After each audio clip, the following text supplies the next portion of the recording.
పర్యావరణ పరిరక్షణను ప్రతి ఒక్కరూ బాధ్యతగా తీసుకుని చెట్లను రక్షించాల్సిన బాధ్యత తీసుకోవాలని రాష్ట్ర ఐటీ పరిశ్రమల శాఖ మంత్రి దుద్దిళ్ల శ్రీధర్ బాబు పేర్కొన్నారు. పెద్దపల్లి జిల్లా పెద్దకాల్వల్లోని ప్రభుత్వ డిగ్రీ కళాశాల ఆవరణలో మొక్కలు నాటి వన మహోత్సవాన్ని కార్యక్రమాన్ని ప్రారంభించారు. అనంతరం మంత్రి మాట్లాడుతూ ఊరూరా ఉద్యమంలో మొక్కలు నాటి పచ్చదనాన్ని పెంపొందించాలని పిలుపునిచ్చారు. రోజు రోజుకు కాలుష్యం పెరిగిపోతుందని మొక్కల పెంపకంతో కాలుష్య నియంత్రణ సాధ్యమవుతుందన్నారు. ప్రతి ఒక్కరూ తప్పనిసరిగా మొక్కలు నాటి వాటి సంరక్షణ బాధ్యత తీసుకోవాలన్నారు.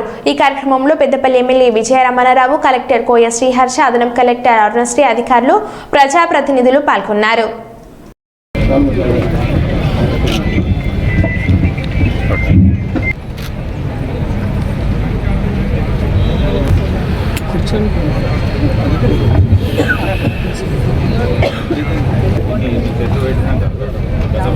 వన మహోత్సవ కార్యక్రమాన్ని విచ్చేసినటువంటి గౌరవ మినిస్టర్ గారికి, అదే ఎమ్మెల్యే గారికి, అదే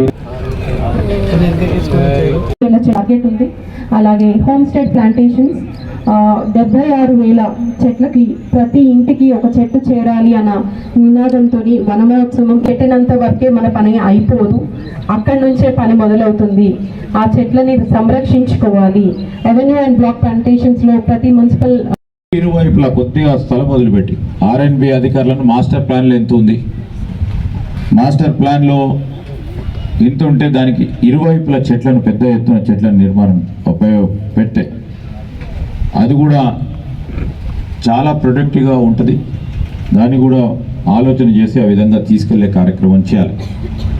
రేపు మొత్తం ఇదంతా గ్రీన్ కనబడేటప్పుడు చాలా బాగా కనబడుతుంటాయి. మనం ఎక్కడికైనా ఏ ప్రాంతానికి పోయినా మరి పచ్చదనం కనబడితే అనుకోకుండా మనసు సంతోషంగా అనిపిస్తుంది.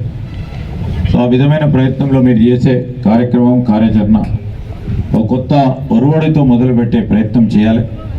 నేను ఇక్కడ ఉన్న డిఎఫ్ఓ గారిని, కిందున్న ఫారెస్ట్ అధికారులని, వారితో పాటు మరి మున్సిపల్ అధికారులు, గ్రామ పంచాయతీ సిబ్బంది, ఈరోజు స్పెషల్ ఆఫీసర్స్ ఉన్నారు, వారందరికీ కూడా మరి ఈరోజు మనం తీసుకున్న ఈ కార్యక్రమం సెన్సిటైజ్ చేసి ముందుకు తీసుకెళ్లే ప్రయత్నం చేస్తూ దీంట్లో కూడా ఒక మార్పు కనబడే విధంగా జిల్లా యంత్రాంగం మరి ఆడిట్ అనే ఒక ప్రయత్నం, ఆడిట్ అనేది ఇంతకుముందు చేస్తున్నామని చెప్పారు పైన అధికారులు, మీ ఫారెస్ట్ అధికారులు.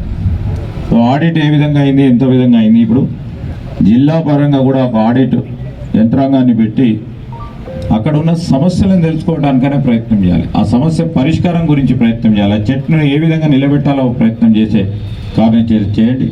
ఎక్కడైనా రోడ్డు వెడల్పు చేసేది ఉంటే, ఈరోజు కొత్త టెక్నాలజీ వచ్చింది. మీకు పెద్ద పెద్ద చెట్లను అప్రూవ్ చేయడానికి కట్ చేయకుండా ఆ టెక్నాలజీని ట్రాన్స్ప్లాంట్ చేసే ఒక టెక్నాలజీ వచ్చింది. ఆ ట్రాన్స్ప్లాంట్ చేయడానికి కూడా కొన్ని NGOs